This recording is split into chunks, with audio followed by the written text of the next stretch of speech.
अंतिम कहानी। राजा मुर्दे को लेकर योगी के पास आया। योगी राजा को और मुर्दे को देखकर बहुत प्रसन्न हुआ। बोला, हे राजन, तुमने ये कठिन काम करके मेरे साथ बड़ा उपकार किया है। तुम सचमुच सारे राजाओं में श्रेष्ठ हो।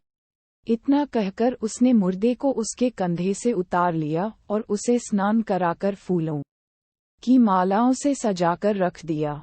फिर मंत्र बल से बेताल का आवाहन करके उसकी पूजा की। पूजा के बाद उसने राजा से कहा, हे राजन, तुम शीश झुकाकर इसे प्रणाम करो।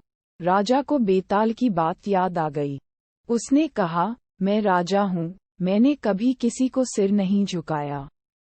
आप पहले सिर झुकाकर बता दीजिए। योगी ने जैसे ही सिर झुकाया, राजा ने तलवार से उसका सिर काट दिया। बेताल बड़ा खुश हुआ।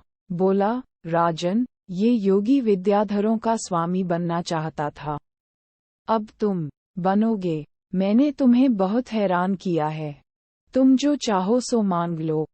राजा ने कहा, अगर आप मुझसे खुश हैं तो मेरी प्रार्थना है कि आपने जो 24 कहानियां सुनाई, वे और 25वीं ये सारे संसार में प्रसिद्ध हो जाएं और लोग इन्हें आदर से पढ़ें।